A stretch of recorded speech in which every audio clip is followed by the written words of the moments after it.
amazing to survive it.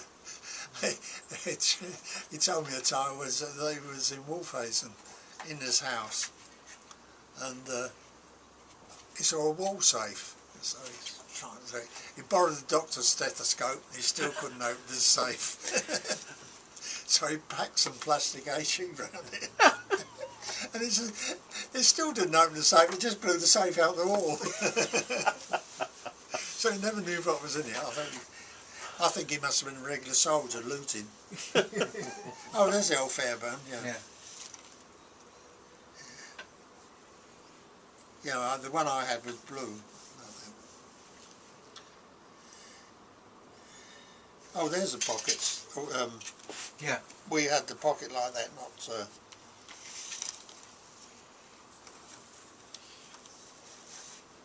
But the bandits have got like fighting knives now.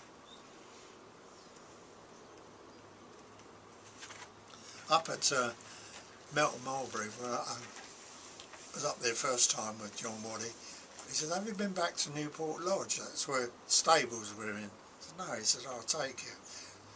And he said, "You did that?" I said, "What?" He said, "There's a weathercock with holes in it." I didn't even know the damn thing was up. I said, "It wasn't me." Somebody had been making it spin round. Yeah. And it's still there. But the stables are old people's flats now. Okay. Yeah, they've retained the outer structure of it, and the roof, and the weathercock's still up there, because John said he tried to get it, but the builders wouldn't let him have it. He thought there's a souvenir. These brownies, I didn't see these brownies much. Most of the pistols were either the old 38 or else 45 Colts. But they're lovely, these 9mm brownies, cracking.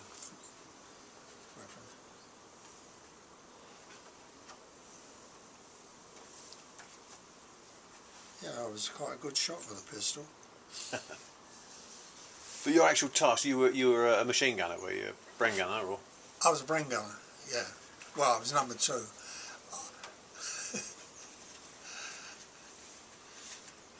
Nick Nichols, who was my number 1, was an old regular soldier. He spent 35 years in the army. In fact, when he finished the army service, he went to Oman, you know, as an officer. Yeah. And he was always drunk. Old John Waddy said, "Nichols, drunken bugger." He was always drunk, but he was he was a good soldier, and he was like a father to me. I mean, he was a lot older than I was. But he's crafty too. He twisted his ankle when we dropped, and I carried the machine gun.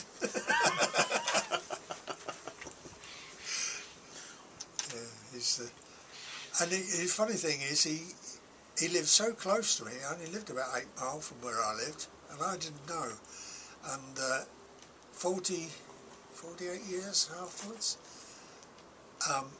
my picture was in the Pegasus magazine, and he got in touch with the association and got my telephone number, and we were going up to Bromley in Kent to, that's where I came from. We were going to my son's for Christmas, and the phone rang and my wife answered it, and he said, "Is Ken Fleet there?" I knew him 48 years ago. "My name's Nichols." And if you'll pardon the expression, I said, "Yes," and he pissed in my boot. I drunk. We were on a field exercise up in Yorkshire, and we stayed in a mill, and there was double bunk, and I was on the top, and I got out in the morning and put my foot in the boot, and he'd filled it. So I poured it over his head. But he was a smashing soldier. He was, honestly. But he'd drink. He'd been all over the world.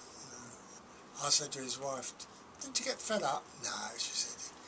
"He's always been drunk, so if he was away, it was all right." I still write to her. That's all right. It's yeah, it's Nick Nichols.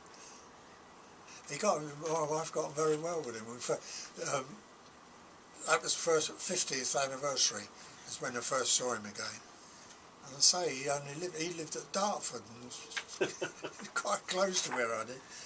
So I went over to see him when we was up there.